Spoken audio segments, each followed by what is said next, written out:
हैदराबाद की इस जिंदा दिल अवाम को हजारों की तादाद में इस तारीखी स्टेडियम में आप इकट्ठा हैं। देरी से आने के लिए माफी चाहूंगा। मैं तो बहुत पिछले 2 महीने से इंतजार कर रहा था कि कब हैदराबाद आवाज दे और हैदराबाद पहुंच जाऊं, लेकिन देरी से आने के लिए माफी चाहूंगा। शुक्रिया अदा करता हूं रजा इलाही फाउंडेशन का, सलीम साहब का, और बहुत प्यारे साथी भाई बिलाल साहब का। अब बिलाल सदा दे तो कौन ईमान वाला है जो घर से नहीं निकल आएगा, आना ही पड़ेगा। जुल्मतों पर चराग भारी है। मैं आके देख रहा हूं कि बड़े ठंडे होके बैठे हैं। ये हैदराबाद वो हैदराबाद तो नहीं है। नजर आना चाहिए आपका जोश, आपका जुनून। पता नहीं कौन सा डर है, कौन सी हुकूमत का असर है कि आप बिल्कुल खामोश होकर के बैठे हैं। ऐसे काम नहीं चलेगा। सदाएं बहुत दूर तक जानी है। यहां जो सोए हैं उन्हें भी जगाना है और वहां जो सोए हैं उन्हें भी जगाना है। तो आपकी शिरकत हो। मैं 4 मिसरे पढ़ता हूं, फिर थोड़ी सी गुफ्तगू करूंगा आपसे कि जुल्मतों पर चराग भारी है, मेरे सीने की आग भारी है, मेरे सीने की आग भारी है। मोदी जी आपकी हुकूमत पर एक शाहीन बाग भारी है, एक शाहीन बाग भारी है, एक शाहीन। मुझे 1 करोड़ का नोटिस मिला पिछले 1 हफ्ते पहले। तो लोगों ने मुझसे कहा इमरान साहब बेसरो सामान लड़ रहे हो, ये लड़ाई जो तुम लोग लड़ रहे हो ये बेसरो सामान है, कैसे जीतोगे? कौन सी अदालत तुम्हारे हक में फैसला देगी? मैं बड़े यकीन और बड़े उम्मीद के साथ ये मिसरे पढ़ रहा हूं कि मुंसिफों से कहां भला होगा, मुंसिफों से कहां भला होगा, असल मुंसिफ से मामला होगा, असल मुंसिफ से मामला होगा। हमने रब की रजा पे छोड़ा है, हमने रब की रजा पे छोड़ा है, उस अदालत में फैसला होगा, उस अदालत में फैसला होगा, असल मुंसिफ से मामला होगा। सलाम करता हूं हैदराबाद को, शब्बीर अली साहब की मौजूदगी, रेवंत रेड्डी साहब की मौजूदगी और सदारत। इतनी बड़ी शख्सियत और इतने इंटेलेक्चुअल इंसान हैं वो कि हम दिल्ली में बैठकर भी उनके किस्से सुनते हैं, उनकी बातें करते हैं हम। उनकी मौजूदगी को सलाम। पूरा हैदराबाद मेरी आंखों के सामने है। मैं बिल्कुल इतनी तवक्को करके नहीं आया था कि मुझे इतनी बड़ी तादाद में आप नजर आएंगे, आप मिलेंगे। लेकिन मैंने बिलाल से एक बात कही थी कि बिलाल, तुम आंधियों में चिराग जलाने की हिम्मत जुटा रहे हो। अगर 10 आदमी भी कुली कुतुब शाह स्टेडियम में मौजूद होगा तो मैं आऊंगा और उन 10 लोगों को बेदार करने की कोशिश करूंगा। आज तो हजारों की तादाद में आप इकट्ठा हैं। कभी डॉक्टर उदय प्रताप ने कहा कि न तेरा है न मेरा है, ये हिंदुस्तान सबका है। नहीं समझी गई ये बात तो नुकसान सबका है। जो इसमें मिल गई नदियां वो दिखलाई नहीं देती, महासागर बनाने में मगर एहसान सबका है। लेकिन इन दिनों दिल्ली की गद्दी पर बैठे हुए 2 लोग ऐसे निकल आए हैं जो ये कह रहे हैं कि नहीं, हम नहीं मानते किसी का एहसान, हम नहीं मानते किसी की कुर्बानी। लाओ कागज का टुकड़ा दिखाओ, कागज का टुकड़ा तय करेगा कि तुम हिंदुस्तानी हो या नहीं हो। दरअसल ऐसे लोगों को हम अपनी जबान में एहसान फरामोश कहा करते हैं। ऐसे दो एहसान फरामोश निकल आए हैं जो लगातार हमारे पुरखों की कुर्बानियों को भी नजरअंदाज कर रहे हैं और हिंदुस्तान के उन तमाम अमन पसंद लोगों के जज्बात से भी खेल रहे हैं जो ये कहते हैं कि नहीं, ये हिंदुस्तान सबका है। अब वो तय करेंगे कि नहीं, ये हिंदुस्तान उसका है जो उन्हें कागज दिखाएगा। मैं तो उनसे कह रहा हूं कि नरेंद्र मोदी साहब, अमित शाह साहब, अगर कागज देख करके ही आप हमें सिटीजनशिप देंगे, आप हमें मानेंगे कि हम हिंदुस्तानी हैं या नहीं हैं, तो कल दिल्ली में जिस हैदराबाद हाउस में बैठ करके आप ट्रंप के साथ समझौतों पे दस्तखत करेंगे, निकलवा लीजिए उसके कागज, आपको पता चल जाएगा कि हम हिंदुस्तानी हैं या नहीं हैं। निकलवा लीजिए उस हैदराबाद हाउस के कागज। और अगर आपको कागज देख करके ही हमारा आधार कार्ड तय करना है, हमारी सिटीजनशिप तय करना है, तो आज आप जहां खड़े थे ताजमहल के सामने आगरा में, जहां खड़े होकर के डोनाल्ड ट्रंप और उनकी मिसेज फोटो खिंचवा रही थी, उसके भी कागजात निकलवा लीजिए। आपको पता चल जाएगा कि हम हिंदुस्तानी हैं या नहीं हैं। अगर इन इमारतों और इन इमारतों के वारिसों से आपको तकलीफ है तो आज ट्रंप साहब को फिर ताजमहल नहीं दिखाना था, उन्हें ले जाकर के जो आपने शौचालय बनवाए थे वही दिखाया होता तो बेहतर रहता। लेकिन वो ये कह रहे हैं कि हम नहीं मानेंगे साहब, वो मानने को तैयार नहीं है। अगर वो मानने को तैयार नहीं है तो मैं भी हैदराबाद की इस तारीखी सरजमीन पे खड़ा होकर कह रहा हूं कि मेरा नाम इमरान प्रतापगढ़ी है। 4-5 दिन पहले आपने मुझे 1 करोड़ रुपए का नोटिस दिया है, शुक्रिया आपका। ऐसी नोटिस को हम नोटिस लेने वाले नहीं हैं। आप देते रहिए हमें नोटिस, लेकिन अगर आप सोचेंगे कि इससे हमारी आवाज बंद हो जाएगी तो आप गलतफहमी के शिकार हैं। हिंदुस्तान का हर शहर इस वक्त उठ खड़ा हुआ है। हमें पता है आपके मंसूबे बहुत खतरनाक हैं, दिल्ली जल रही है और आप नमस्ते ट्रंप करने में लगे हुए हैं, लेकिन ये कुर्बानियां जो हमारी माएं, हमारी बहनें दे रही हैं वो जाया नहीं जाएंगी। यहां भी बड़ी तादाद में हमारी माएं बहनें बैठी हैं। मैं अक्सर इस बात की हैदराबाद के सामने खड़े होकर शिकायत भी कर रहा हूं और गुजारिश भी कर रहा हूं कि वो हैदराबाद जिसके लिए तकरीरों में यह कहा जाता है कि हिंदुस्तान के मुसलमानों का मरकज हैदराबाद है, मुझे हैरत है कि उस हैदराबाद में कोई शाहीन बाग क्यों नहीं है। मेरा सवाल है यह हैदराबाद से कि उस हैदराबाद में शाहीन बाग क्यों नहीं है। मुझे हैरत है कि मैं तकरीरें सुना करता था कि कार की स्टीयरिंग तो हमारे हाथ में है। अगर कार की स्टीयरिंग आपके हाथ में है तो मुझे बताइए कि एहतजाज करने वाली हमारी माओ बहनों को कुचलने की हिम्मत कैसे दिखा रही है ये कार। और ऐसी स्टीयरिंग हाथ में रखने का क्या फायदा जो कार हमारे लोगों को कुचलने की हिम्मत दिखाए और आप उसकी स्टीयरिंग पकड़ के बैठे रहिए। यह वक्त कार की स्टीयरिंग हाथ में लेने का नहीं है, बल्कि कार के ब्रेक पे पैर रख देने का वक्त है। अगर हिम्मत है तो वो करिए, जरूरत उसकी है। मैं हैदराबाद में खड़ा हूं, मुझे पता है मैं जो बोल रहा हूं वो कहां तक उसका संदेशा जाता है, लेकिन मैं ये भी जानता हूं कि आज 65 से ज्यादा दिन हो गए हैं जब मैं अपने घर नहीं रहा हूं। मैं मुसलसल सफर में हूं, क्योंकि मेरी मां ने मुझसे एक दिन कहा था, जब जामिया की निहत्थी बच्चियों पर लाठियां बरसी थी तो मैं मौजूद था उस दिन दिल्ली पुलिस मुख्यालय के सामने, और मैं खड़ा होकर के रात के 10 बजे से सुबह के 3:30 बजे तक 4 डिग्री टेम्परेचर में नारे लगा रहा था, क्योंकि मेरी मां ने मुझसे कहा था कि यह वक्त ऐसा है कि जाओ और उनके साथ खड़े हो जाओ, मैं ये समझूंगी कि तुमने मेरे दूध का हक अदा कर दिया है। यह वक्त ऐसा वक्त है, मैं इसलिए खड़ा हूं, मैं शहर दर शहर जा करके लोगों से सवाल कर रहा हूं, लोगों से बात कर रहा हूं, लोगों को बेदार करने की हिम्मत जुटा रहा हूं मेरे भाई। लेकिन दिल्ली में बैठे हुए लोगों के इरादे बहुत खतरनाक हैं।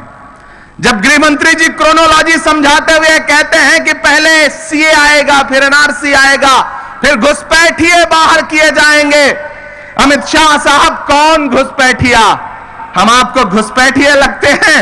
अरे हम घुसपैठिए नहीं हैं। घुसपैठिए आपके गुजरात के मुख्यमंत्री विजय रूपानी हैं, जो बर्मा में पैदा हुए थे और हिंदुस्तान में आकर के सियासत कर रहे हैं।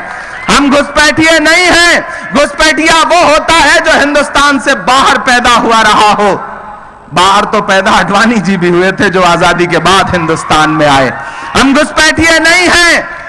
लेकिन मोदी साहब दिल्ली के रामलीला में खड़े होकर के कहते हैं कि नहीं, कोई एनआरसी पे बात ही नहीं हुई है, मुल्क में कोई डिटेंशन सेंटर ही नहीं है। लेकिन सोशल मीडिया और डिजिटल मीडिया का जमाना है, उनका झूठ देश के सामने ला करके रख दिया। मैं पूरी जिम्मेदारी से कह रहा हूं कि इस मुल्क ने इससे पहले बड़े खराब प्राइम मिनिस्टर देखे होंगे, बड़े बेकार प्राइम मिनिस्टर देखे होंगे, लेकिन इनसे ज्यादा झूठा प्राइम मिनिस्टर इस मुल्क ने पहले कभी नहीं देखा है। मैं पूरी जिम्मेदारी से यह बात कह रहा हूं। हैदराबाद की तमाम जिम्मेदारान शख्सियत यहां बैठी हुई हैं।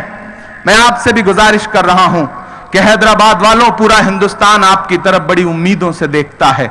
हम 19 लाशें उठा करके आपके बीच आए हैं। हमने अपने हाथों से 19 लाशें उठाई हैं। मैं उत्तर प्रदेश में रहता हूं, उत्तर प्रदेश से आपके बीच में आया हूं, जहां योगी माइक से कहते हैं कि ठोंक दो और गोली मार दो, लेकिन हम उन आंधियों में भी चिराग जलाने की हिम्मत जुटा रहे हैं। हमारे लिए नोटिसें तैयार हैं, हमारे लिए पुलिस की गोलियां तैयार हैं, हमारे लिए पुलिस की लाठियां तैयार हैं। लेकिन मेरा अपना मानना है कि लहरों से लड़ा करता हूं दरिया में उतरकर। साहिल पे खड़े होकर मैं साजिश नहीं करता। वो जिससे पसीने की महक आती नहीं है, वो खून मेरे जिस्म में गर्दिश नहीं करता। हैदराबाद वालों, पूरा हिंदुस्तान आपकी तरफ बड़ी उम्मीदों से देख रहा है। मेरी माएं बहनें बैठी हैं, मैं आपको सलाम करने आया हूं। मेरी माओ बहनों, मैं मुसलसल आपकी खबरें पढ़ रहा हूं। जब ये देख रहा हूं कि ये हुकूमत इतनी डरी हुई है कि एक निहत्थी लड़की भी अगर एक प्ले कार्ड लेके बैठ जाती है कि रिजेक्ट एनआरसी, रिजेक्ट सीए, तो केसीआर साहब उसे पुलिस से अरेस्ट करवा देते हैं। मुझे हैरत है कि ये इतनी डरी हुई सरकार कैसे है, जब आपके रहनुमा हैदराबाद से बाहर जाकर के अलग अलग जलसों में खिताब करते हुए कहते हैं कि एहतजाज करो, तुम्हारा बुनियादी हक है। तो मुझे हैरत है कि फिर वो हैदराबाद में एहतजाज करने वालों के साथ जो जुल्म और सितम हो रहा है उसे रोकते क्यों नहीं हैं। मुझे अवाम ने बताई हैं ये बातें। मैं आपके दिल का जो दर्द है उसे आपके सामने रखने की कोशिशें कर रहा हूं। एक बात और बहुत जिम्मेदारी से यहां कहना चाहता हूं, हैदराबाद वालों, ये लड़ाई बहुत बड़ी है। इस लड़ाई में जो अपने मफाद के लिए लड़ रहे हैं उनको भी पहचानिए, उनको भी पहचानिए। पहचानना पड़ेगा और बोलना भी पड़ेगा, आवाज भी उठानी पड़ेगी। ऐसे लोगों से भी पूछिए कि भाई आप क्यों बांट देना चाहते हैं, आप क्यों झुठला देना चाहते हैं उन लोगों को जो हमारे ना होते हुए भी हमारी लड़ाई लड़ रहे हैं, हमारे भाई की तरह खड़े हैं मैदान में। अच्छा, हैदराबाद का तो मामला ही कुछ ऐसा है कि मुझे तो हैरत है कि यहां 15 का जो नंबर है वो बड़ा पॉपुलर नंबर है।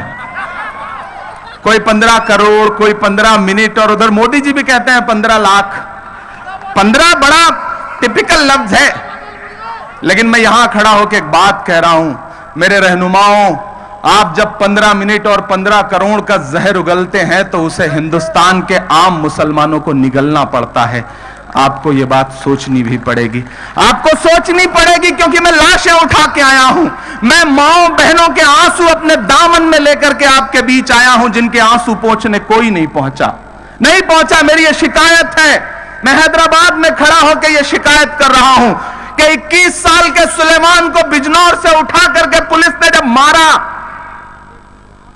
तो उसकी मां रोती रह गई। वो यूपीएससी की तैयारी करता था, आगे चल के आईएएस बनता।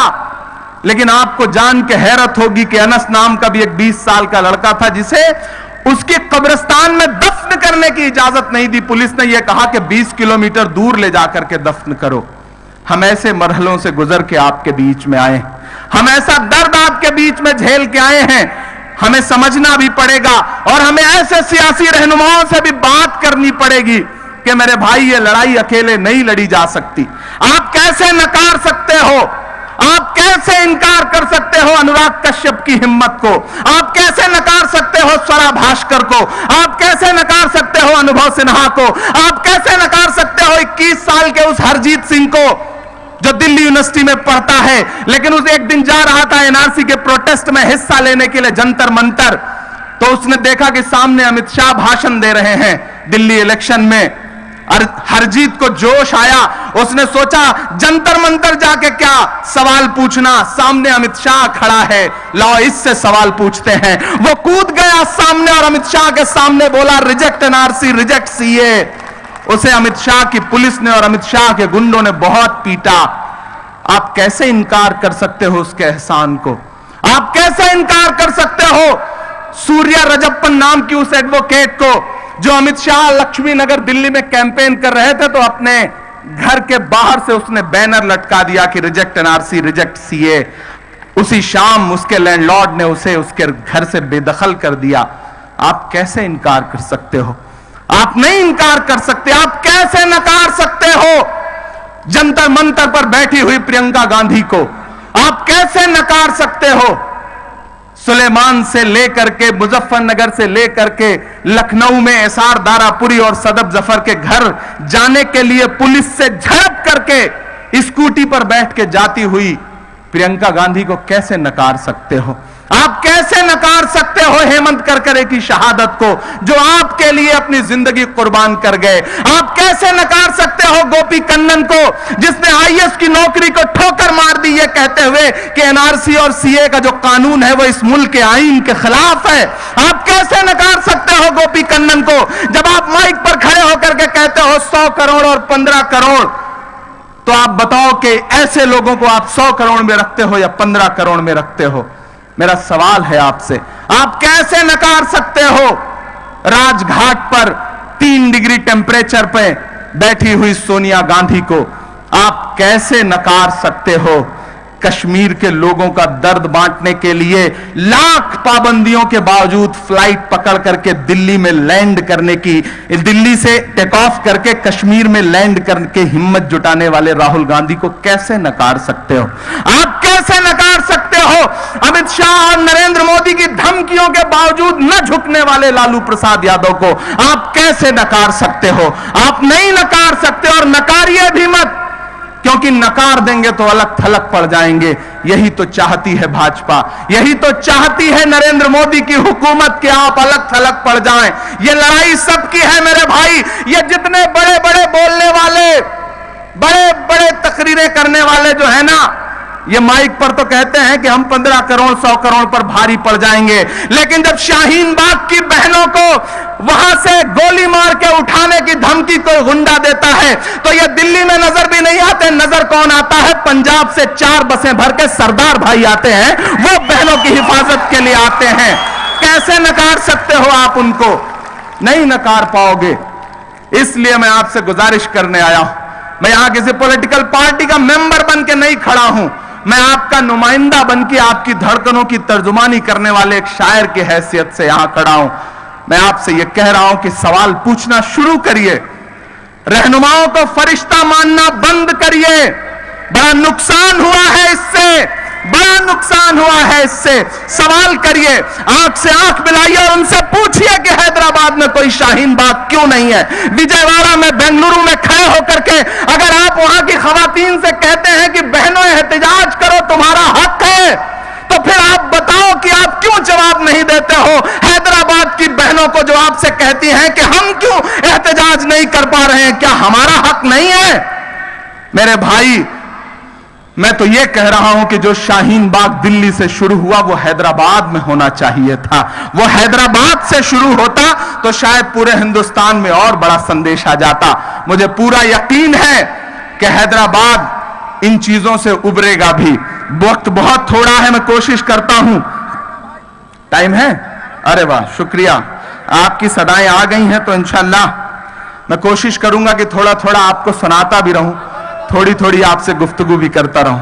हाँ, चाय वाला भी सुना दूंगा, सारी नज़में भी सुना दूंगा, मैं वो सब करता रहूंगा। मैं थोड़ी थोड़ी आपसे गुफ्तगू करते हुए आगे बढ़ूंगा। लेकिन 2 जरूरी चीजें, मैं कुली कुतुब शाह स्टेडियम में खड़ा हूं, यहां खड़ा होकर के उन माओ बहनों को सलाम करता हूं जो ट्रिपल तलाक से लेकर के अब तक इस कानून के खिलाफ मुसलसल आवाजें बुलंद कर रही हैं। मैं सईदाबाद अकबरबाग की उन 17 बेटियों को सलाम करता हूं जिन्होंने 13 दिन जेल काटी है। मैं उनको सलाम करता हूं, मैं सलाम करता हूं चार मीनार की 40 साल से बंद पड़ी हुई उस मस्जिद को जो इंतजार कर रही है कि वो कब खुलेगी।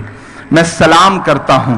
मैं हैदराबाद में पहली बार इस तरह आपसे मुखातिब हूं, लेकिन यहां खड़े होकर के अलल ऐलान ये कह रहा हूं कि मुझसे मेरे होने की पहचान नहीं ले सकते हो, मुझसे मेरे होने की पहचान नहीं ले सकते हो। जब तक रब ना चाहे मेरी जान नहीं ले सकते हो, जब तक रब ना चाहे मेरी जान नहीं ले सकते हो।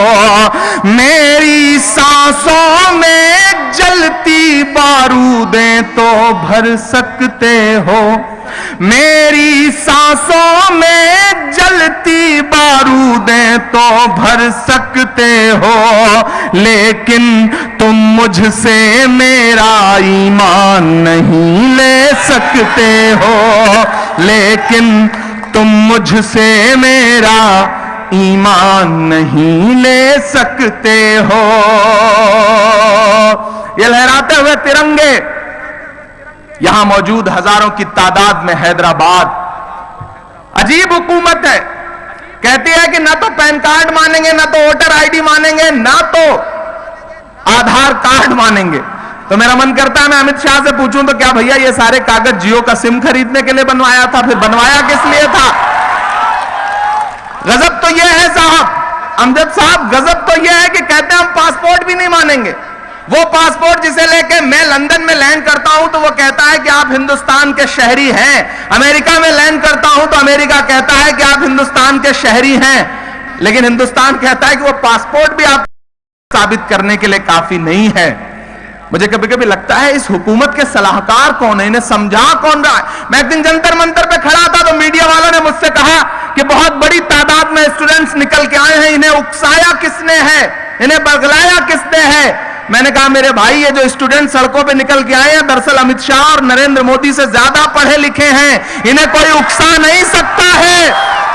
मैं तो हुकूमत से पूछ रहा हूं कि हुकूमत को कौन से इजराइल ने और कौन से अमेरिका ने उकसाया है जो अपने ही हिंदुस्तानी शहरियों के खिलाफ खड़े हो गए। वो कहते हैं कि हम आपको नागरिक नहीं मानेंगे, आपको शहरी नहीं मानेंगे।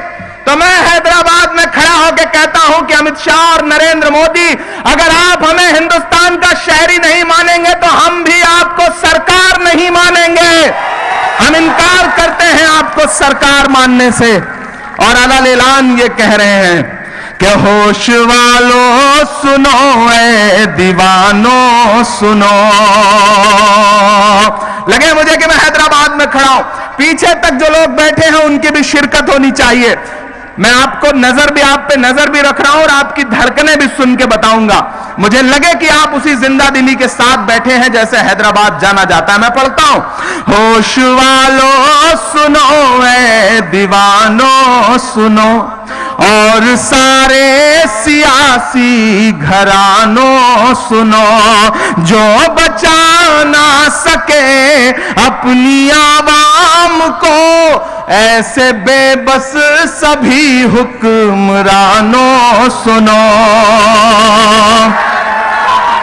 कि सिर्फ मसले नहीं मजहबो दीन के, सिर्फ मसले नहीं मजहबो दीन के, तुम तो कातिल हो भारत के आईन के।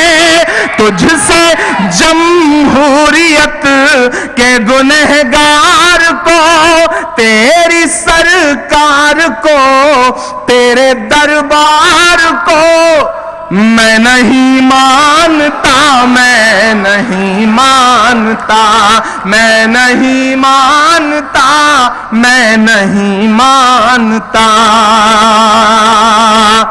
सब मिलकर आवाज लगाएं तो कुछ चांद पे रोप पड़े। मैं तन्हा जुगनू हूं, मेरे चिल्लाने से क्या होगा? ऐसे काम नहीं चलेगा। जब मैं ये कहूंगा कि मैं नहीं मानता, तो एक एक आवाज की सदाएं बुलंद होनी चाहिए। मेरे साथ दोहराएंगे आप, मैं नहीं मानता। मैं फिर से पढ़ता हूं कि सिर्फ मसले नहीं मजहबो दीन के, तुम तो कातिल हो भारत के आईन के, तुझसे जमहूरियत के गुनहगार को, तेरी सरकार को, तेरे दरबार को मैं नहीं मानता, मैं नहीं मानता, मैं नहीं मानता, मैं नहीं मानता। बहुत शुक्रिया। फिरौन की है, नमरूद की है, फिरौन की है, नमरूद की है, फूलों से जंग बारूद की है। फिरौन की है, नमरूद की है, फूलों से जंग बारूद की है। इस बार तो डरना नामुमकिन, इस बार तो बात वजूद की है। इस बार तो डरना नामुमकिन। मुझे 1 करोड़ का नोटिस मिला तो बहुत सारे साथी परेशान हुए, लेकिन मेरी अम्मी ने मुझे फोन करके कहा कि मुझे खुशी हुई कि योगी ने तुम्हें 1 करोड़ का नोटिस भेजा। 1 करोड़ से कम भेजता तो मुझे खुशी ना होती। तुम्हारी हैसियत के मुताबिक का नोटिस दिया है। तुम्हारे साथ करोड़ों आवाम की दुआएं हैं। जरूरत पड़ेगी तो 1 करोड़ जमा कर दिया जाएगा। जिस उत्तर प्रदेश में 19 माओं ने अपने बेटे कुर्बान कर दिए, वहां 1 करोड़ रुपए की हैसियत क्या होती है? हैदराबाद वालों, कि फिरौन की है, नमरूद की है, फूलों से जंग बारूद की है। इस बार तो डरना नामुमकिन, इस बार तो बात वजूद की है। मिट जाएंगे, मर जाएंगे, मत समझो कि डर जाएंगे। तुम आंसू गैस चलाओगे, हम चीखेंगे चिल्लाएंगे, पर कागज नहीं दिखाएंगे, नहीं दिखाएंगे, नहीं दिखाएंगे। मैं नहीं मानता, मैं नहीं मानता, मैं नहीं मानता, मैं नहीं मानता कि ख्वाब तू देखने लग गया कौन से। आज जब ट्रंप को ले गए थे मोदी जी ताजमहल दिखाने, तो मुझे डर था कि कहीं ये ना बता दे कि ये मेरा ही मकबरा है। कि ख्वाब तू देखने लग गया कौन से, तेरी ख्वाहिश है अब सब रहे मौन से। बात इतनी सी है कोई समझाइए, हमने झेले हैं दुनिया में फिरौन से। कि तेरे इस झूठ के डर के व्यापार को, तेरी रफ्तार को, जुल्म की धार को मैं नहीं मानता, मैं नहीं मानता, मैं नहीं मानता, मैं नहीं मानता। ऐ हुकूमत तेरी साजिशें हर तरफ, ऐ हुकूमत तेरी साजिशें हर तरफ। हम मिटे बस यही ख्वाहिशें हर तरफ। पहले पानी बरसता था पर आजकल खून ही खून की बारिशें हर तरफ। हम तो लाशों का मातम मनाते रहे। हैदराबाद वालों,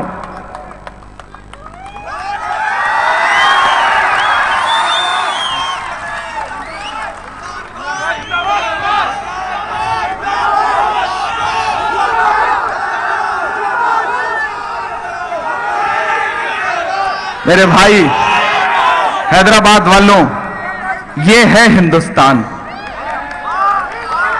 ये है हिंदुस्तान। जिन्हें यह लगता है कि नरेंद्र मोदी और अमित शाह मेरी बात को बहुत संजीदगी से सुनना।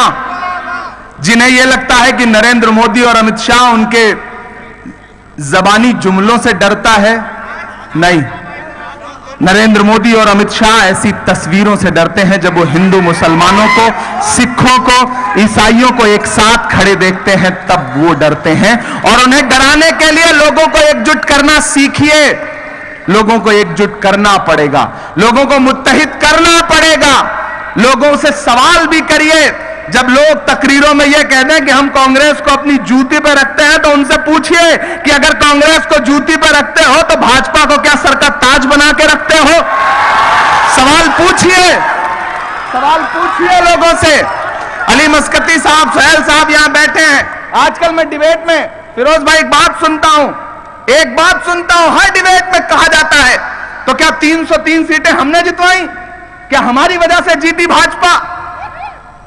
मेरी एक बात को बहुत संजीदगी से सुनना, यह नई बात है और नए तरीके से कही जा रही है।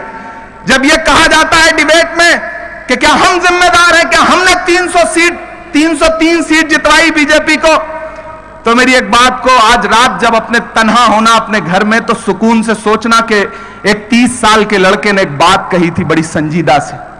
यह सोचना कि जब कोई यह कहता है कि क्या हमने जितवाया 303 सीट, तो मैं ये कहता हूं कि दरअसल हवा को भी ये नहीं पता होता कि उसने शहर जलाया है। हवा को ये नहीं पता होता कि उसने शहर जलाया है, लेकिन चिंगारी को पता है कि उस चिंगारी को शोला हवा की वजह से ही बनना पड़ा है। ये बहुत संजीदा बात है, इस पर गौर करिएगा। आप गौर करेंगे तो आप ये पाएंगे कि जब 25,000 की भीड़ में खड़े होकर के ये कहा जाता है कि हम 15 करोड़ 100 करोड़ पर भारी हैं, तो लोग ये भूल जाते हैं कि उत्तर प्रदेश में, बिहार में, बंगाल में न जाने कितने इलाके ऐसे हैं जहां 500 घरों के बीच में 5 घर भी हैं। उनके दिलों पे क्या गुजरती है, कभी सोचना कि पहलू खान को जो भीड़ घेर करके खड़ी थी वो 15 और 100 का फर्क नहीं जानती थी। कभी पूछना कि जब जुनैद को चाकुओं से गोंदा जा रहा था ट्रेन में, तो ये 15 और 100 का फॉर्मूला कहां था? मैं गया हूं सबके घर, मैंने इसी दामन में अपने जुनैद की मां के आंसू जज्ब किए हैं, मैंने इसी दामन में पहलू खान की मां के आंसू जज्ब किए हैं, इसी दामन में अखलाक की मां के आंसू जज्ब हैं, इसी दामन में तबरेज अंसारी की मां के आंसू जज्ब हैं। मैं सिर्फ भाषण देते हुए बात नहीं कह रहा हूं, मैंने मुशायरे ही नहीं पढ़े, मैंने सिर्फ शायरी नहीं सुनाई। मेरा खुदा गवाह है कि जिस दिन जामिया की बच्चियों पे लाठियां बरसी थी, उसके 3 दिन बाद मुझे कतर के मुशायरे में जाना था, लेकिन मेरे भाई, मैं दिल्ली पुलिस मुख्यालय के सामने खड़ा होकर के मैंने कतर के मुशायरे के कन्वीनर को फोन किया और मैंने कहा मैं नहीं आ सकता मुशायरे में। उन्होंने कहा क्यों नहीं आ सकते? मैंने कहा इस वक्त हिंदुस्तान की सड़कों को मेरी जरूरत है, मुशायरों को मेरी जरूरत नहीं है। वो दिन और आज का दिन बिलाल गवाह है इस बात के कि मैंने नहीं पढ़ा कोई मुशायरा, और आज भी मुशायरे में आने का एक बहाना था, मुझे आपसे गुफ्तगू करनी थी, मुझे आपसे बात करनी थी। वरना जब मैं शाहीन बाग में 3 डिग्री टेम्परेचर में बैठी हुई 90 साल की अस्मा खातून को देखता हूं तो होठों से बोल नहीं निकलते हैं। मैं जब शांति बाग में पटना के माओं को बैठे हुए देखता हूं तो मेरे बोल नहीं निकलते हैं। जब मैं गया के शाहीन बाग में माओं को बैठे हुए देखता हूं तो मेरे लफ्ज नहीं फूटते हैं। मैं देख करके आया हूं रायपुर के शाहीन बाग को, मैं गया था दरभंगा के शाहीन बाग में, मैं गया था अररिया, पूर्णिया, कटिहार, सहरसा, इन तमाम इलाकों के शाहीन बाग में, मैं गया था भोपाल के शाहीन बाग में। मैं हजारों हजार इस तरह की माओं से मिल करके आया हूं जिन्हें देखने के बाद यकीनन गले से न तो पानी उतरेगा न खाना उतरेगा।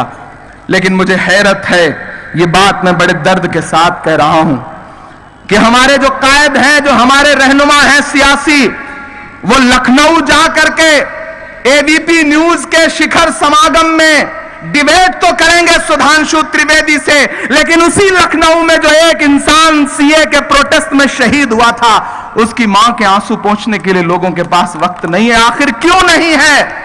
आखिर क्यों नहीं है, यह मेरा सवाल है। दिल्ली के टीवी स्टूडियो में बैठने के लिए घंटों घंटों का टाइम है, लेकिन उसी दिल्ली के शाहीन बाग में पिछले 62-63 दिन से बैठी हुई हजारों माओं से मिलने का वक्त क्यों नहीं है ऐसे लोगों के पास?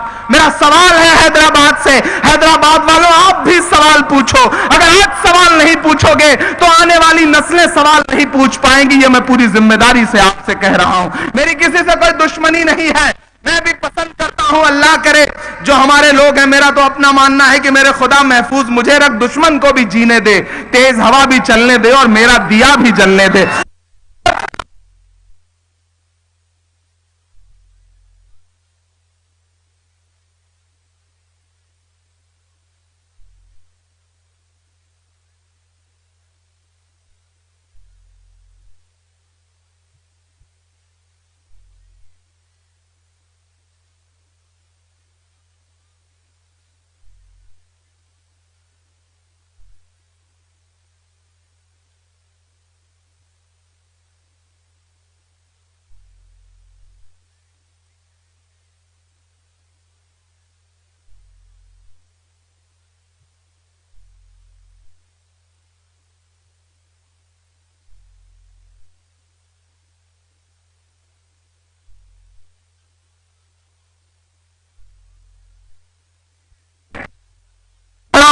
मैं कुली कुतुब शाह स्टेडियम में खड़ा हूं और दुआ के तौर पे एक नज्म पढ़ रहा हूं।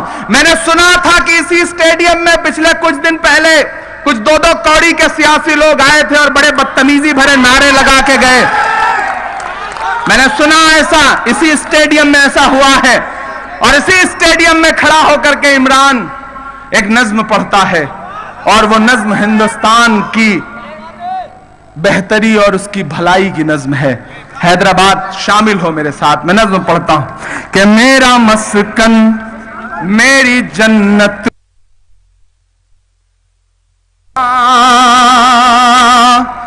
मेरा मस्कन मेरी जन्नत को सलामत रखना, मेरे मौला मेरे भारत को सलामत रखना, मेरा मस्कन मेरी जन्नत को सलामत रखना, मेरे मौला मेरे भारत को सलामत रखना। अरे नरेंद्र मोदी साहब, जो कागज तुमने मांगा है वो कागज मेरे पास नहीं, मेरे पास तो बस कुछ आंसू हैं, तुम्हें अश्कों का एहसास नहीं। तुम गैर समझ बैठे हो मुझे, मैं गैर नहीं हूं अपना हूं। तुम बोझ समझ बैठे हो मुझे, मैं गांधी जी का सपना हूं। आज जब मैं देख रहा था तस्वीरें, ट्रंप को गांधी जी के चरखे के सामने बैठा हुआ और मिसेस ट्रंप को उनके करीब खड़ा हुआ और हाथ बांध के मोदी जी को गांधी जी के चरखे के सामने खड़ा हुआ, तो मैं ये सोच रहा था कि दिलों में कितना भी गोट से बसा लो लेकिन सर तो गांधी के आगे ही झुकाना पड़ेगा। कि तुम गैर समझ बैठे हो मुझे, मैं गैर नहीं हूं अपना हूं। तुम बोझ समझ बैठे हो मुझे, मैं गांधी जी का सपना हूं। तुम कागज मांगने आए हो, मैं तुमको तिरंगा देता हूं। तुम कागज मांगने आए हो, मैं तुमको तिरंगा देता हूं। गर हिम्मत है तो आगे बढ़ो, मेरा रंग निकालो झंडे से। मेरी मां की दुआ ये झंडा है, मेरे बाप की भी पहचान है ये। तुम्हें सिर्फ तिरंगा लगता है, अरे पूरा हिंदुस्तान है ये, अरे पूरा हिंदुस्तान है ये।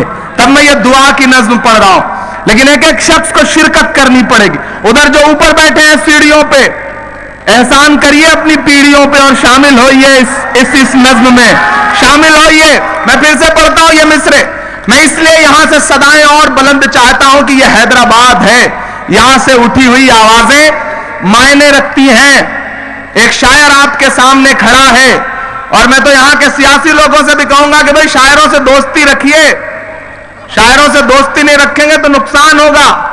शायरों से दोस्ती रखेंगे तो समझ में आएगा कि जब आप पार्लियामेंट में हबीब जालिब की नज्म पढ़ते हैं तो वो गलत पढ़ते हैं। अगर शायर से दोस्ती होती तो शायर बताता कि आप गलत पढ़ रहे थे उस नज्म को।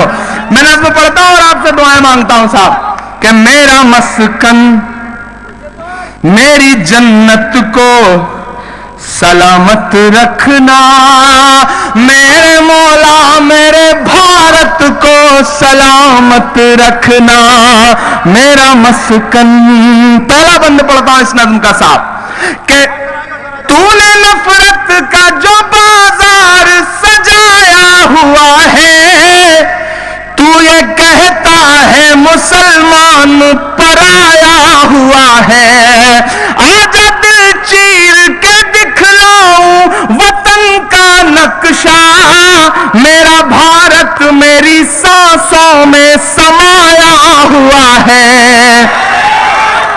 इस वतन से मेरी निस्बत को सलामत रखना, मेरे मौला मेरे भारत को सलामत रखना। अच्छा, आजकल सोशल मीडिया पे बाढ़ आ गई है।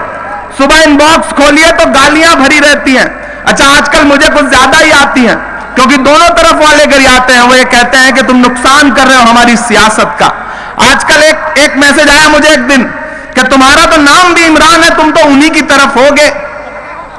तो मैंने कहा मेरे भाई, मैं हिंदुस्तान का इमरान हूं, मैं भारत का इमरान हूं। भारत भी एक दिन फख्र करेगा कि उसके पास एक इमरान है। मैं भारत का इमरान हूं। उसने कहा नहीं, तुम्हारा तो नाम इमरान है, तुम उनकी तरफ होगे। मैंने जवाब में कुछ बहुत नहीं लिखा, उसे एक तस्वीर भेजी। एक तस्वीर कि हज करने गया हुआ एक शख्स हिंदुस्तान का खाने काबा के सामने खड़ा है और अपने हाथों में उसने तिरंगा ले रखा है।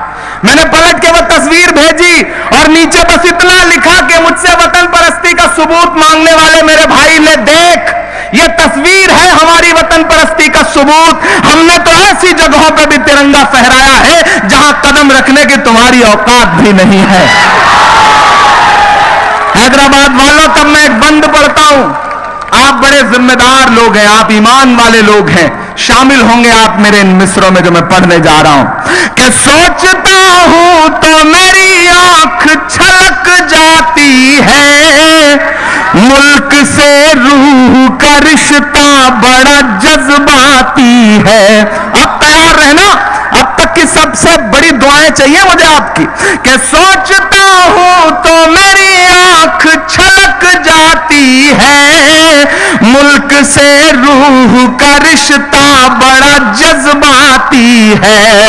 मेरे आका ने मदीने में कहा था ये कभी कि हिंद की समत से एक ठंडी हवा आती है। ऐसी रूहानी मोहब्बत को सलामत रखना, मेरे मौला मेरे भारत को सलामत रखना। बिलाल भाई ने मुझे ला के पर्ची दिया जिसमें लिखा है कि इस वक्त तक अगर हैदराबाद सामने बैठा रहे तो मैं आखिरी सांस तक पढ़ता रहूं। इस वक्त तक कौन सी बड़ी बात। गौस भाई ने बड़ी मेहनत करी है इस प्रोग्राम को सजाने में। मैं एक बंद पढ़ता हूं साहब। आजकल कुछ लोग निकल आए हैं जो पाकिस्तान की ट्रेवल एजेंसी खोल के बैठे हैं। सुबह शाम टिकट बांटते रहते हैं रेवंत भाई, लो पाकिस्तान चले जाओ, पाकिस्तान चले जाओ। मैं नाम नहीं लूंगा, नहीं आप जान जाएंगे कि मैं गिरिराज सिंह की बात कर रहा हूं। नाहल दोनों तरफ है, एक ही तरफ नहीं है, दोनों तरफ है। पाकिस्तान चले जाओ, पाकिस्तान चले जाओ। तो मेरा मन करता है मैं कभी कभी गिरिराज से कहूं कि क्या पाकिस्तान पाकिस्तान भेजता रहता है मेरे भाई। भेजना है तो अमेरिका भेज, लंदन भेज, जापान भेज, और अगर हमसे ज्यादा मोहब्बत है तो सऊदी अरब का वीजा लगवा करके टिकट विकेट दे दे, हम जाएं उम्रा करके चले आए, मुकद्दस जगहों को देख के चले आए। क्या पाकिस्तान पाकिस्तान भेजता रहता है। और मैं तो तुझसे इतना कह रहा हूं, नशर अफरीदी ने कभी कहा कि वो चाहते हैं कि हिंदुस्तान छोड़ दें हम। बताओ भूत के डर से मकान छोड़ दें हम। वो चाहते हैं कि हिंदुस्तान छोड़ दें हम। बताओ भूत के डर से मकान छोड़ दें हम। अब इस मकाम पे पांव के आबले देखें, पहाड़ काट लिया है, चट्टान छोड़ दें हम। नहीं छोड़ेंगे। और तुमसे अलल ऐलान ये कहेंगे कि नफरतों का लिए तिरपाल चले जाओ तुम, बाद की छोड़ो इसी साल चले जाओ तुम। अब जो दो मिसरे हैं वो हैदराबाद वाली दाद उठ के आनी चाहिए, जैसे हैदराबाद जिस चीज के लिए मशहूर है। अच्छा चाइना भेजना चाहते हैं आपने तो एकदम से ही निपटाने का प्लान बना लिया है। कि नफरतों का लिए तिरपाल चले जाओ तुम, बाद की छोड़ो इसी साल चले जाओ तुम। हमको लाहौर कराची से भला क्या मतलब, तुमको जाना है तो नेपाल चले जाओ तुम। मेरे पुरखों की विरासत को सलामत रखना, मेरे मौला मेरे भारत को सलामत रखना।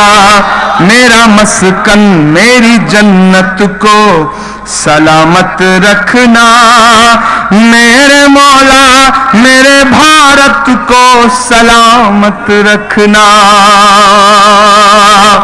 मैं आज यहां क्यों आया? किसी का एक शेर है कि कफन से काफ हटाना है फन बनाना है। कफन से, मेरी मां मेरी बहनों सुनना, कि कफन से काफ हटाना है फन बनाना है। हमारा काम दुखन को सुखन बनाना है, हमारा काम दुखन को सुखन बनाना है। फिर उसके बाद का सब काम तितलियों के सुपुर्द, फिर उसके बाद का सब काम बेटियों के सुपुर्द। तुम्हें तो बाग बनाने का मन बनाना है। मुझे पूरा यकीन है हैदराबाद जाएगा उस बाग तक, वरना मुल्क में तो वही चल रहा है कि एक तरफ दीवार खड़ी की जा रही है, एक तरफ प्रधानमंत्री जी कह रहे हैं पोशाक से पहचानो, कपड़े से पहचानो कौन उपद्रव कर रहा है, कौन दंगा कर रहा है। रैलियों में खड़े होके नरेंद्र मोदी कहते हैं पोशाक से पहचानो। अरे नरेंद्र मोदी साहब, खुद को इतना जो हवादार समझ रखा है, क्या हमें रेत की दीवार समझ रखा है? खुद को इतना जो हवादार समझ रखा है, क्या हमें रेत की दीवार समझ रखा है?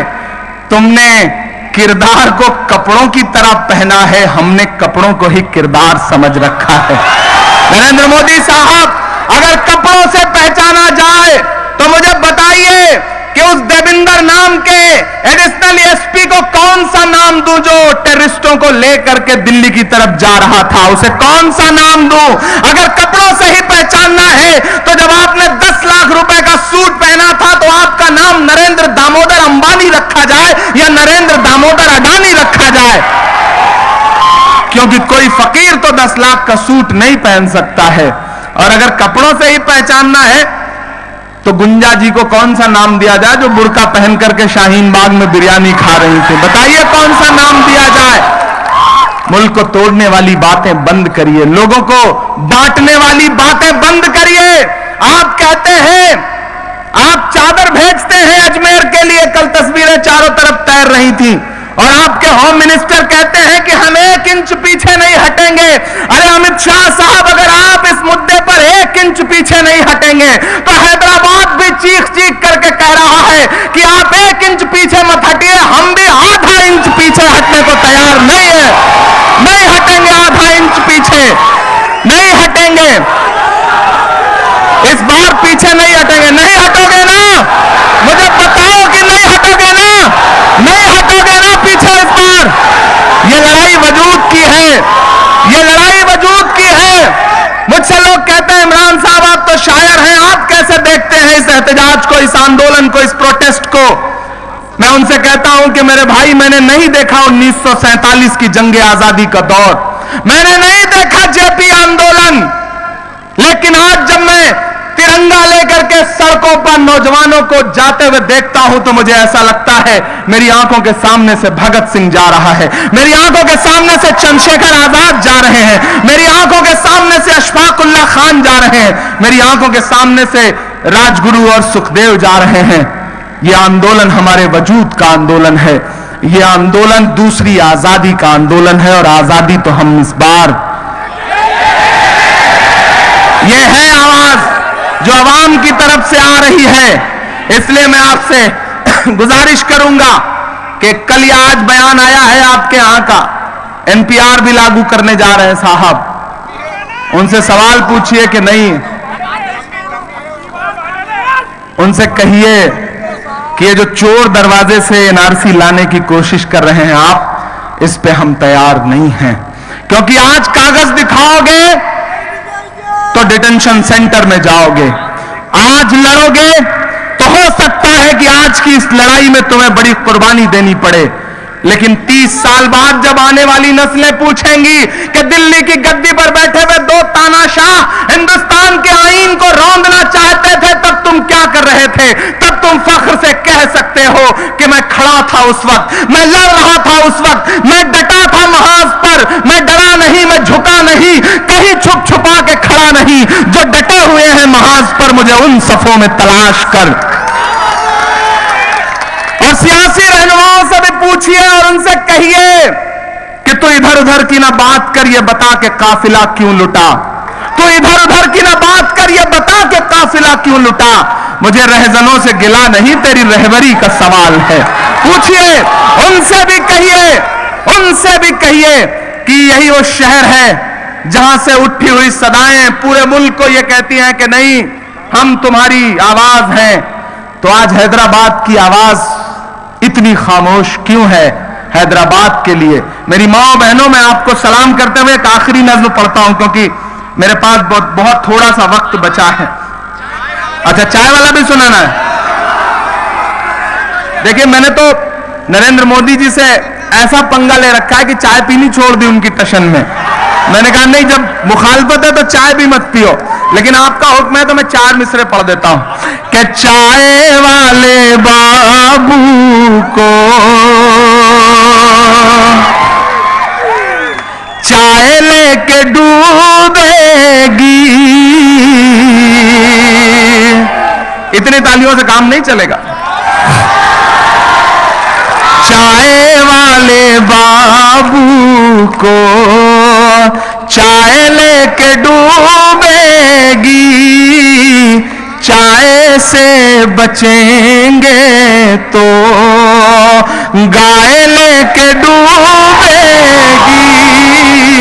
चाय से बचेंगे तो। नोटबंदी जीएसटी सबसे बच भी जाए, पर उस नजीब की मां की हाय लेके डूबेगी, उस नजीब की मां की। गोलियां हैं, तोपें हैं, आंसू गैस के गोले हैं और उनके पास एक काला कानून है, लेकिन इस बार डरना नहीं है, इस बार डरेंगे नहीं। और हैदराबाद वालों, सदाएं बुलंद करो, डरो मत। अरे तुम वही हो जिनके अजदाद ने पहाड़ों के सीने चाक किए हैं, क्यों डरते हो? तुम वही हो जिनके पुरखों ने, जिनके अजदाद ने जब तलवारें उठाई हैं तो फिरंगियों को हिंदुस्तान के बाहर खदेड़ के दम लिया है। तुम वही हो जिनके अजदाद ने दरियाओं में रास्ते बनाए हैं। तुम वही हो जिनके अजदाद के घोड़ों की टापों ने दुनिया नापी है। अरे तुम तब नहीं डरे जब 72 थे, तुम तब नहीं डरे जब 313 थे, तो आज क्यों डरते हो? आज तो पूरा हिंदुस्तान तुम्हारे साथ खड़ा है। डरना मत, इस बार डरना नहीं है, इस बार डरना नहीं है, क्योंकि आपको कितना भी डराने की कोशिशें की जाए, लेकिन पलट के आना वही है। मैं नहीं डर रहा हूं, मैंने कहा ना, मैं उत्तर प्रदेश में रहता हूं, हर दिन धमकियां हैं, हर दिन नफरतों वाली बोलियां हैं, लेकिन मैं तो अलल ऐलान कह रहा हूं कि सच बात की पैरोकारी है, 100 झूठ पे एक सच भारी है। हर दौर में सच के साथ रहे, शायर की जिम्मेदारी है, शायर की जिम्मेदारी है। मैं आग से लड़ने निकला हूं, अंगारों से क्या डरना, क्या डरना। मैं शायर हूं, एक शायर को सरकारों से क्या डरना, क्या डरना, क्या डरना।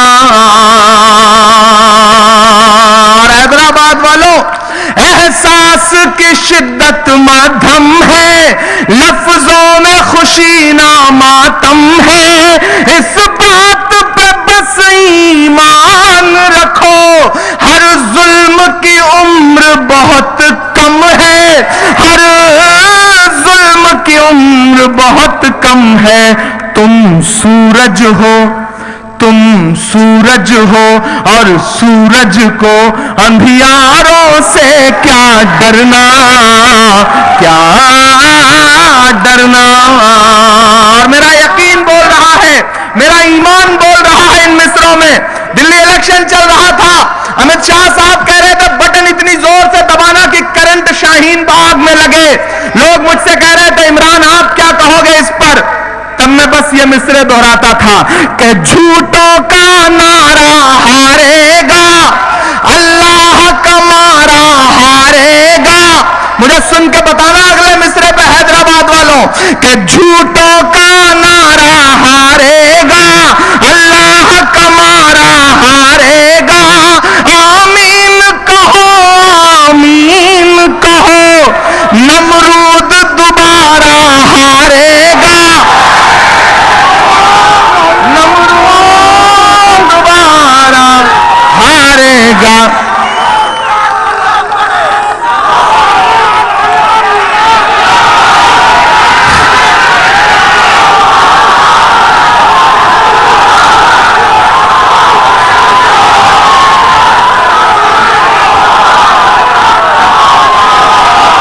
बहुत शुक्रिया, बहुत शुक्रिया, बहुत मोहब्बत,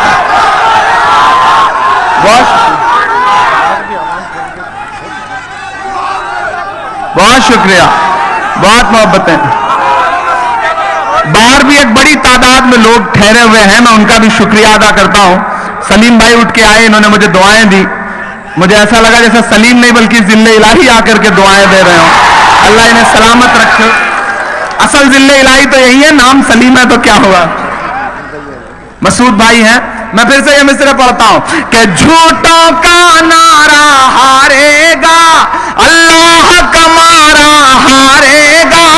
आमीन कहो, आमीन कहो, नमरूद दोबारा हारेगा, नमरूद दोबारा हारेगा। और बिलाल हाईकोर्ट जाना पड़ेगा, मुकदमा भी हो सकता है मुश्ताक मलिक साहब, मुझे भी नोटिस आया। लेकिन जब जंग पे निकले हो तो फिर, जब जंग पे निकले हो तो फिर तलवारों से क्या डरना, क्या डरना। मैं शायर हूं एक शायर को सरकारों से क्या डरना, क्या डरना, क्या डरना। हाँ बिल्कुल बिल्कुल, वो भी सुना दे रहा हूं। कितने मिनट बचे हैं बिलाल? अच्छा,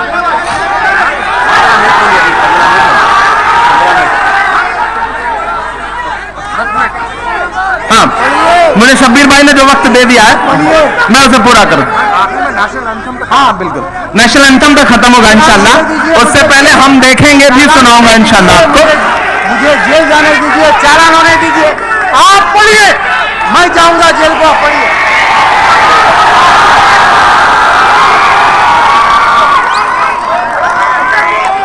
हमने सहराओं में हासिल किए आसानी से। अरे सियासी रहनुमाओं, हमने सहराओं में हासिल किए आसानी से, तुम समंदर में भी रहकर न मिले पानी से।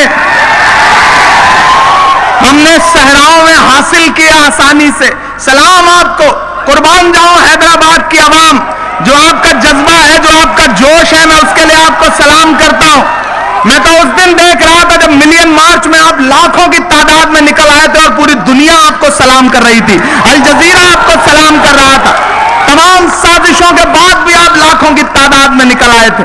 ये है हैदराबाद। इसी हैदराबाद को सलाम करते हुए मैं सिर्फ पढ़ता हूं कि हमने सहराओं में हासिल किया आसानी से।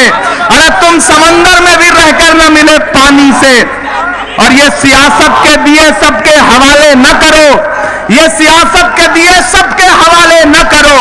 ये तो बुझ जाते हैं बुज़दिल की निगहबानी से, ये तो बुझ जाते हैं।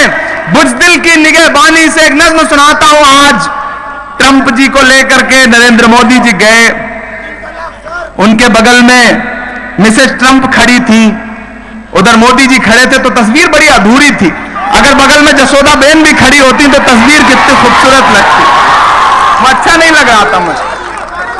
अच्छा, मजे की बात यह है कि नफरत भी मुगलों से और शोहरत भी मुगलों से। ताजमहल दिखाने ले गए, लेकिन मैं यूपी से आया हूं, उसी यूपी से जहां का एक असेंबली का मेंबर यह कहता है कि ताजमहल तो गद्दारी की अलामत है। मैंने सुना है अपने कानों से उस स्टेटमेंट को, जहां का चीफ मिनिस्टर कहता है कि हमारी तहजीब, हिंदुस्तानी तहजीब में शामिल नहीं है ताजमहल। लेकिन साहब, सलाम शाहजहां को मरने के बाद भी कि अपना मकबरा भी धुलवाने के लिए उन्होंने कितने बड़े बड़े आदमी रखे हुए हैं। कई दिन से धुलाया जा रहा है, कई दिन से सफाई हो रही है। तब मेरा मन करता है कि मैं ये मिसरे पढ़ूं। अबू अमल साहब, सुभान साहब, जो यहां के लोकल मीडिया के लोग हैं, मैं इनको सलाम करता हूं, जो लगातार इस एहतजाज, और इसी एहतजाज नहीं, हैदराबाद में होने वाले छोटे से छोटे एहतजाज के लिए, बाकी जो भी सोशल मीडिया के पोर्टल्स हैं, यूट्यूब चैनल्स हैं, प्लेटफॉर्म हैं, मैं उन्हें भी सलाम करता हूं। मैं सबका नाम लूंगा तो वक्त बहुत कम है, सबको सलाम करता हूं। आप लोग वो हैं जिन्होंने जर्नलिज्म और सहाफत को बचा के रखा है, वरना दिल्ली में बैठे हुए लोग तो सब अर्नब गोस्वामी ही हुए जा रहे हैं, क्या कहा जाए। तब मैं एक नज्म पढ़ता हूं साहब, जब वो कहते हैं कि ताजमहल गद्दारी की अलामत है, तब मेरा मन करता है मैं ये नज्म पढ़ूं कि बीते हुए कल से नफरत है, आते हुए पल से नफरत है, उनको कबीर के दोहों से, गालिब की गजल से नफरत है। वो एक इमारत जिस पर दुनिया भर की मोहब्बत नाज करे, वो एक इमारत जिस पर दुनिया भर की मोहब्बत नाज करे। मेरे देश में कुछ बेशर्मों को उस ताजमहल से नफरत है कि मुमताज से जोधाबाई तक चाहत ही चाहत पाओगे। बोलो क्या क्या झुठलाओगे, बोलो क्या क्या झुठलाओगे, बोलो क्या क्या झुठलाओगे, बोलो क्या क्या झुठलाओगे। कि तलवार उठाई हाथों में तो हम टीपू सुल्तान हुए। आपकी 800 सालों की तारीख आपकी आंखों के सामने तैर जाए तो हैदराबाद मुझे बताए कि उसके दिल तक बात पहुंच गई है कि तलवार उठाई हाथों में तो हम टीपू सुल्तान हुए। शहनाई छूली होठों से तो हम बिस्मिल्लाह खान हुए। संगीत की बारी आई तो अल्लाह रखा रहमान हुए। संगीत की बारी आई तो अल्लाह रखा रहमान हुए। सरहद की हिफाजत की खातिर अब्दुल हमीद उस्मान हुए।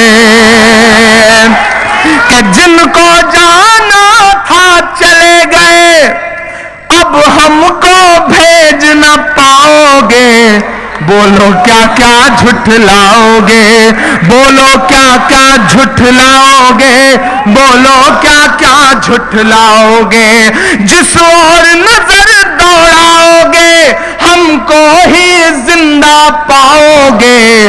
बोलो क्या क्या झुठलाओगे, बोलो क्या क्या झुठलाओगे, बोलो क्या क्या झुठलाओगे। मायूस मत होना, मायूसी कुफ्र है। डूबते हुए सूरज को देख करके लोग अपना दरवाजा बंद कर लेते हैं।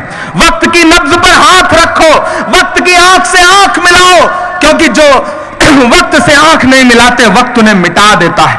जिन अंग्रेजों की हुकूमत में कभी सूरज नहीं डूबता था, वो वक्त को नहीं पहचान सके तो आज उनके राजाओं के कपड़े बैंड बाजे वाले पहनते हैं। हैदराबाद वालों, वक्त से आंख मिलाओ और ये कहो कि जमुना का किनारा अपना है, हर एक नजारा अपना है। जमुना का किनारा अपना है, हर एक नजारा अपना है। वो कुतुब मीनारा अपना है, ये चार मीनारा अपना है। और अगले जो दो मिसरे हैं, वहां जो आखिरी शख्स बैठा और जो बाहर भी है, मुझे सबकी सदाएं आनी चाहिए। इमरान बोल रहा है, इमरान अलल ऐलान बोल रहा है, बिना डरे बोल रहा है, इसलिए आपका साथ मुझे चाहिए कि जमुना का किनारा अपना है, हर एक नजारा अपना है। वो कुतुब मीनारा अपना है, ये चार मीनारा अपना है। टुकड़े टुकड़े की मत सोचो, सारा का सारा अपना है। अगला मिसरा पुकारता है हैदराबाद को कि टुकड़े टुकड़े की मत सोचो, सारा का सारा अपना है। 15 अगस्त का लाल किला वो भी तो हमारा अपना है। 15 अगस्त का लाल किला वो भी तो हमारा अपना है। और अब यह मिसरा सुनना कि जो जो तुमने बनवाया है, जो जो तुमने बनवाया है, उसको किस दिन गिनवाओगे? बोलो क्या क्या झुठलाओगे? बोलो क्या क्या झुठलाओगे? बोलो क्या क्या झुठलाओगे? बोलो क्या क्या झुठलाओगे? ये जो एनआरसी है, दरअसल ये असम को जीतने के लिए लाए। अब उनके निशाने पे बंगाल है, लेकिन झारखंड ने उनका गुरूर खंड खंड कर दिया। फिर दिल्ली से भी हाथ धोना पड़ा। चाणक्य की सारी चाणक्यी घुसती जा रही है, दिल्ली से भी हाथ धोना पड़ा। अगला नंबर बिहार का है। अगर बिहार में बी टीम ने काम करना नहीं शुरू किया तो यकीन है मुझे कि रिजल्ट अच्छा आएगा, रिजल्ट अच्छा आएगा।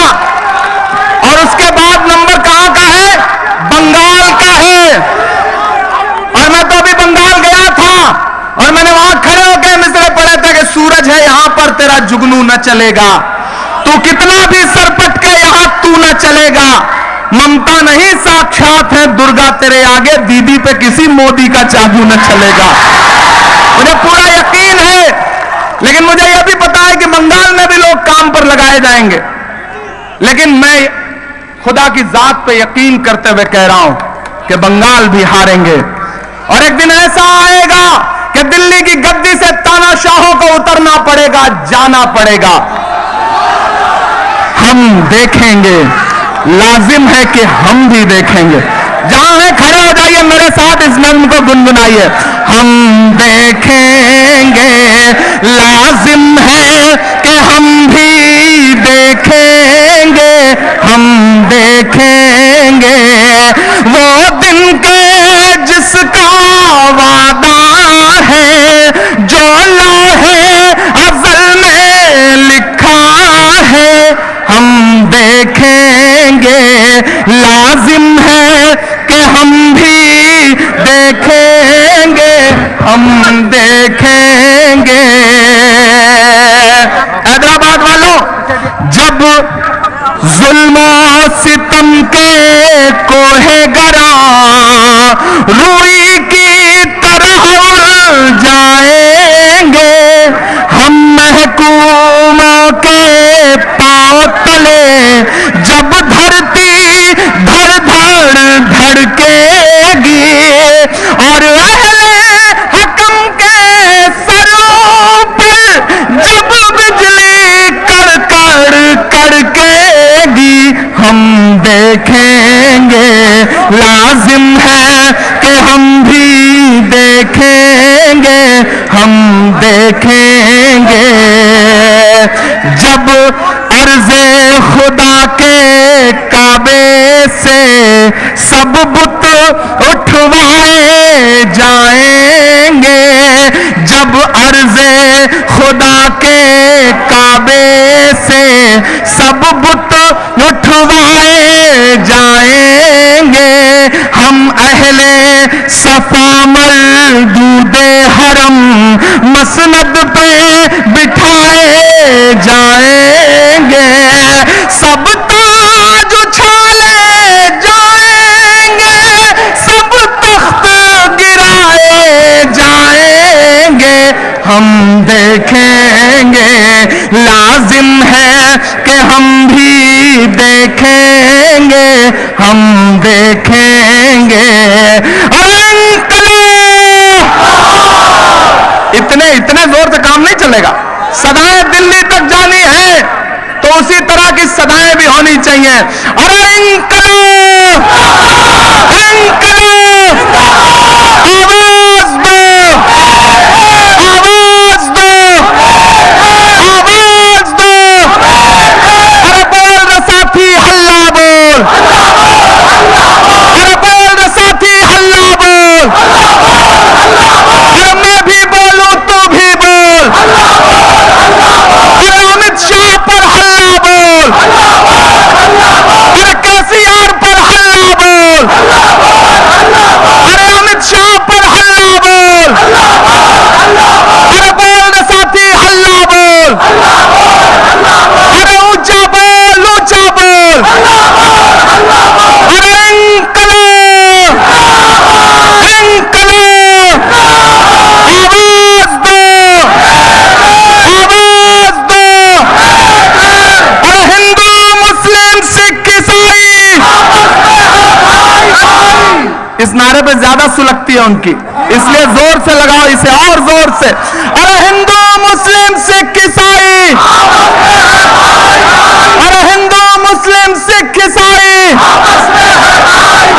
एक नया नारा देता हूं, मैं कहूंगा कि अपने देश से वफा करो, आप कहेंगे बीजेपी को दफा करो। आप चाहें तो केसीआर भी जोड़ सकते हैं इसमें, ऐसी कोई बात नहीं। अरे बीजेपी, अरे अपने देश से वफा करो, अरे अपने देश से वफा करो, अरे इंकलाब, इंकलाब, आवाज दो, आवाज दो। बहुत शुक्रिया। और मैं चाहता हूं, हाँ, मैं इसके बाद नेशनल एंथम होगा, आप एक मिनट रुके रहे। रजा इलाही फाउंडेशन और बिलाल साहब, गौस साहब, जो भी इस प्रोग्राम के जिम्मेदारान हैं, इसे एक मिनट रखिएगा। मैं चाहता हूं कि एक बार हाथ उठा करके इस कमेटी के लिए, इस प्रोग्राम के जो जिम्मेदारान हैं, शब्बीर साहब से लेकर के जो पूरी टीम यहां मौजूद है, रेवंत भाई, मसूद भाई, हमें बार बार भूल जाता हूं, अली मस्कती साहब कहां है भाई, इरफान भाई, अरे इरफान भाई, फिरोज भाई, सहल भाई, अरे आगे आइए। हुजूर कैसे हैं आप? हमारे सदर साहब कहां गए भाई? मैं चाहता हूं कि एक बार उनके लिए जोरदार ताली बजाएं जिन्होंने इस प्रोग्राम को ऑर्गेनाइज किया है। मेरे हाथों में ये जो भारत का संविधान है, जो कॉन्स्टिट्यूशन है, जो आईन है, मैं चाहता हूं कि इसके पहले पन्ने में जो इसका प्रियम्बल है, जो इसकी प्रस्तावना है, मैं 40 सेकंड में वो पढ़ दूं, फिर हम नेशनल एंथम सुनाएंगे और उसके बाद साथ गाएंगे और प्रोग्राम खत्म किया जाएगा। मैं इसे आपके सामने पढ़ रहा हूं। मैं हैदराबाद में खड़ा हूं तो मैं चाहता हूं मैं हिंदी में पढ़ूं। यह ऐसी सरजमीन है जहां को एक खास तरह से फ्रेम किया जाता है, खास जुबान में भी, खास मजहब में भी। तो मोदी जी देखें कि सैकड़ों तिरंगे लहरा रहे हैं, हजारों लोग खड़े हैं और इमरान खड़ा होकर के हिंदी में संविधान की, कॉन्स्टिट्यूशन की प्रस्तावना पढ़ रहा है। अब आप दोहराएंगे तो मुझे अच्छा लगेगा कि हम भारत के लोग, भारत को एक संपूर्ण प्रभुत्व संपन्न लोकतंत्रात्मक गणराज्य के लिए तथा उसके समस्त नागरिकों को सामाजिक, आर्थिक और राजनीतिक न्याय, विचार, अभिव्यक्ति, विश्वास, धर्म और उपासना की स्वतंत्रता, प्रतिष्ठा और अवसर की समता प्राप्त कराने के लिए तथा उन सब में व्यक्ति की गरिमा और राष्ट्र की एकता सुनिश्चित करने वाली बंधुता बढ़ाने के लिए दृढ़ संकल्प होकर अपनी इस संविधान सभा में आज तारीख 26 नवंबर 1949 को एतद द्वारा इस संविधान को अंगीकृत, अधिनियमित और आत्मार्पित करते हैं। देखिए मैंने कितनी शुद्ध हिंदी में आपसे संविधान की प्रस्तावना पढ़ाई है। दरअसल भाजपा वाले हमसे इसलिए थोड़ा सा ज्यादा डरते हैं, उन्हें यह लगता है ना ये उनकी भी जबान जानता है, उनकी तो छोड़िए। लेकिन हैदराबाद में खड़ा हूं, मैं नेशनल एंथम पढ़ने जा रहा हूं, एक शिकायत करता हूं हैदराबाद से। मैं आपकी आवाज बन के बोलता हूं, मैं आपके लिए लड़ता हूं। मैं ऐसी जगह रहता हूं जहां सिर्फ 13% है हम 70% में नहीं रहते। तलवार की नोक पर चलने जैसा है, लेकिन फिर भी जिंदगी की परवाह किए बिना लड़ता हूं, सच बोलता हूं, वो किसी के लिए भी हो, वो किसी के भी खिलाफ हो। लेकिन हैदराबाद वालों, अल्लाह रसूल के नाम पर वोट की अपील करने वाले लोगों की ट्रोल आर्मी जब मुझे मां बहन की गालियां देती है तो मुझे कभी कभी लगता है कि शायद मैं लड़ाई सच लड़ रहा हूं, तब शायद दर्द इसीलिए ज्यादा हो रहा है। अल्लाह इस मुल्क को बचाए, अल्लाह इस मुल्क की नफरत वाली ताकतों से इस मुल्क को बचाए जो मुल्क को बांट देना चाहते हैं। हम सबको साथ लेकर के चलेंगे। हम 15 करोड़ में शामिल नहीं है, हम 130 करोड़ में शामिल हैं। शामिल है ना?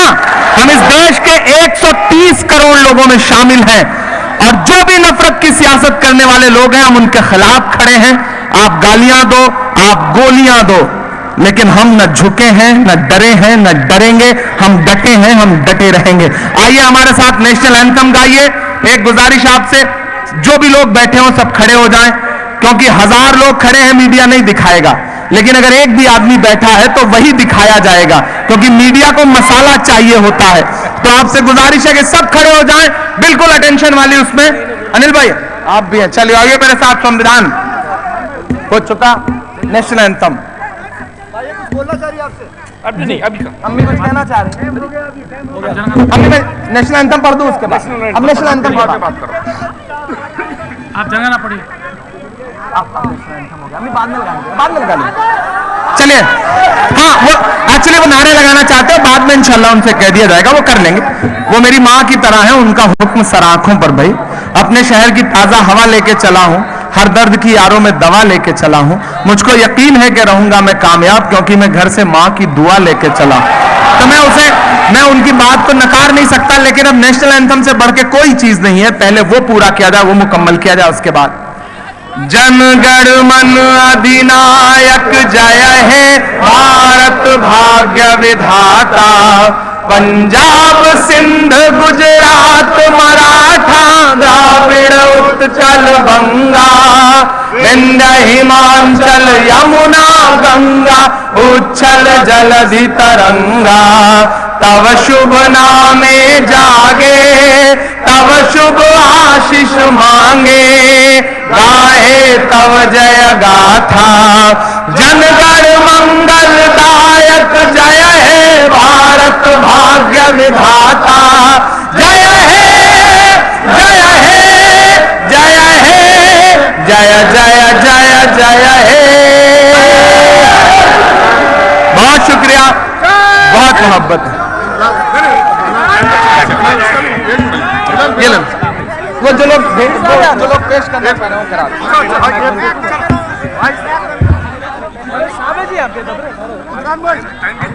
होने के बाद नहीं बोलते, टाइम हो गया, नेशनल एंथम होने